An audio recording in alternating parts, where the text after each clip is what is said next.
السلام علیکم، آپ دیکھ رہے ہیں ہمارا یوٹیوب چینل اور فیس بک پیج، اور میں ہوں آپ کا میزبان غالب سلطان۔ ناظرین، میری آج کی اس ویڈیو میں دو خبریں ہیں۔ ایک خبر یہ ہے کہ برطانیہ نے بھارت کی 5 کروڑ پاؤنڈ کی بیرونی امداد روکنے کا سوچا ہے۔ اس خبر کی بڑی دلچسپ تفصیلات ہیں، انہیں بھی دیکھتے ہیں۔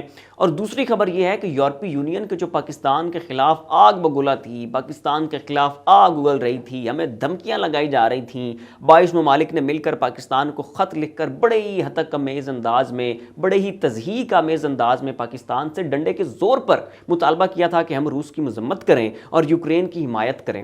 اس خط میں زور زبردستی کے ساتھ ہم یہ مطالبہ کیا گیا تھا کہ ہم ویسٹ کے موقف کی تائید کریں، اور جو مغرب کہہ رہا ہے، جو امریکہ کہہ رہا ہے، اور جو امریکہ کے اتحادی کہہ رہے ہیں، اس پر عمل کریں۔ ناظرین، پاکستان سے اس قدر بھونڈے انداز میں بات کرنا پاکستان کی توہین تھی، اور صرف پاکستان ہی نہیں بلکہ کسی بھی آزاد ریاست کو اس طرح مخاطب کرنا، اس طرح دھمکی لگانا اور ڈنڈے کے زور پر اپنے مطالبات منوانا، یہ تو سراسر ناانصافی ہوتی ہے۔ وہ خط جو انہوں نے ہمیں لکھا تھا وہ تو ایسے لگ رہا تھا کہ جیسے کوئی مالک ہو یا کوئی بادشاہ ہو جو اپنے غلام سے مخاطب ہو۔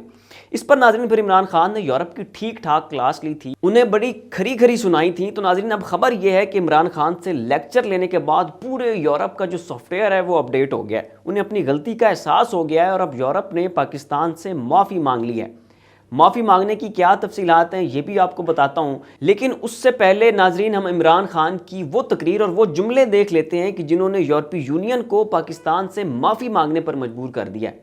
ناظرین، عمران خان نے صاف کہا تھا کہ ہم یورپ کے غلام نہیں ہیں، ہم آپ کے نوکر نہیں ہیں، ہماری آزاد خارجہ پالیسی ہے اور ہم ایک آزاد ملک ہے، ایک آزاد ریاست ہے۔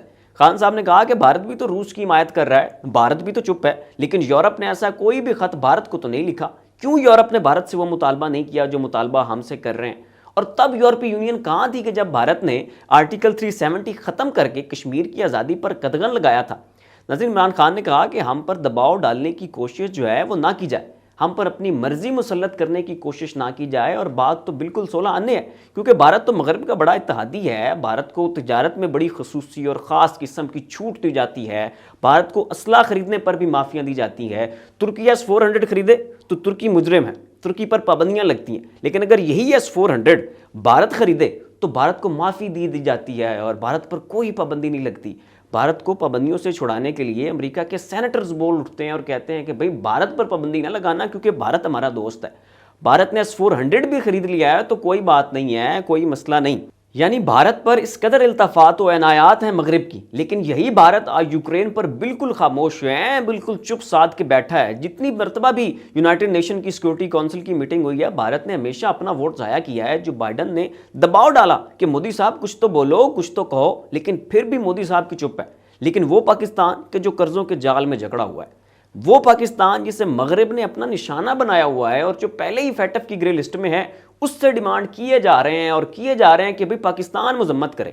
اور بھائی پہلے اپنے دوست بھارت سے تو مذمت کرواؤ اور پھر ہماری طرف آؤ۔ ناظرین، اب لگتا یوں ہے کہ عمران خان کے اس خطاب کو مغرب نے بہت سیریس لے لیا ہے، اور ان کی جو عقل ہے نا وہ اب تھوڑے بہت ٹھکانے لگ گئی ہے، اور بھارت کو سبق سکھانے کی کوشش جو ہے وہ انہوں نے شروع کر دی ہے۔ برطانیہ کے رکن پارلیمنٹ جانی مرسر نے ایک ٹویٹ میں کہا ہے کہ برطانیہ کو چاہیے کہ وہ جلد از جلد بھارت کی 5.5 کروڑ پاؤنڈز کی امداد بند کرے۔ جانی مرسر نے کہا ہے کہ میں بیرونی امداد کے حق میں ہوں اور ہمیں ہر صورت امداد کرنی چاہیے، لیکن جب بات پوٹن کے دوستوں کو سبق سکھانے کی آ رہی ہے تو پھر ہمیں مودی کو بھی جو ہے وہ سبق سکھانا ہوگا۔ اب ناظرین آ جاتے ہیں دوسری خبر کی طرف، اور وہ یہ ہے کہ یورپی یونین کونسل کے سربراہ جو ہیں چارلس مشل، انہوں نے عمران خان صاحب کو فون کیا ہے، اپنے پچھلے خط پر معذرت کی ہے اور عمران خان سے ثالثی کی درخواست کی ہے۔ ناظرین، یہ ہے وہ فرق جو عمران خان کی تقریر سے پڑا ہے۔ پہلے یہ ہمیں دھمکیاں لگا رہے تھے، ہم پر دباؤ ڈال رہے تھے، ہمیں جو ہے وہ ایک بڑے عجیب طریقے سے ٹریٹ کر رہے تھے کہ جیسے ہم ان کے غلام ہیں، لیکن اب اسی یورپی یونین کے سربراہ نے ہمیں فون کر کے معافی مانگی ہے، اور دوسرا برطانوی رکن پارلیمنٹ نے بھارت کی امداد بند کرنے کا بھی کہا ہے۔ ناظرین، عمران خان کے ان بیانات کو بنیاد بنا کر اپوزیشن جماعتوں نے بڑا شور مچایا ہوا تھا کہ جی یہ غلط تقریر ہے، اس سے پاکستان کو نقصان ہوگا، یورپ پاکستان کے ساتھ یہ کر دے گا اور وہ کر دے گا، لیکن نتائج کیا نکلے ہیں وہ آپ کے سامنے ہیں۔ ہم سے معافی بھی مانگی گئی ہے اور بھارت پر پابندی لگانے کے بارے میں بھی سوچا جا رہا ہے۔ ناظرین، آپ کو یہ بھی بتاتا چلوں کہ پاکستان امریکہ اور یورپ کا بہت بڑا ٹریڈ پارٹنر ہے۔ پاکستان کی ایکسپورٹس کا 55% خریدار ویسٹ ہے، یہ ہمیں قرضے بھی دیتے ہیں، اور دنیا کے سبھی مالیاتی ادارے ان کے انڈر آتے ہیں، جن میں ورلڈ بینک، فیٹرف اور IMF وغیرہ شامل ہیں۔ تو ناظرین، ان مالی مجبوریوں کی وجہ سے دنیا پر جو مغرب ہے اس کے انفلوئنس کی وجہ سے اپوزیشن کی جانب سے یہ کہا جا رہا تھا کہ ہمیں آئیڈیالوجیکل پوزیشن نہیں لینی چاہیے، ہمیں اپنا موقف پیش نہیں کرنا چاہیے، اور ہمیں ویسٹ کو جو ہے نا وہ نظریں نہیں دکھانی چاہیے۔ مریم نواز نے تو اپنے ایک ٹویٹ میں لکھا کہ عمران خان نے اپنا توازن کھو دیا ہے جو اس طرح کے بیانات دے رہے ہیں۔ پرویز رشید نے ٹویٹ میں لکھا کہ یہ عمران خان کی عمرانی حماقتیں ہیں۔ ناظرین، یہ فیصلہ اب میں آپ پر چھوڑتا ہوں کہ اب آپ اس بات کا فیصلہ کریں کہ یورپی یونین کے سربراہ سے معافی منگوانا نمبر 1، اور دوسرا برطانوی پارلیمنٹیرین کی جانب سے یہ کہلوانا کہ بھارت کی مالی امداد بند کر دی جائے، کیا یہ عمرانی حماقت ہے؟ اور مریم نواز جو یہ کہہ رہی ہیں کہ یہ خان نے ذہنی توازن کھو دیا ہے، تو کیا یورپی یونین سے معافی منگوانا اور بھارت کی امداد بند کروانا یہ ذہنی توازن کا کھو دینا ہے؟ ناظرین، اس کا فیصلہ آپ خود کر لیں۔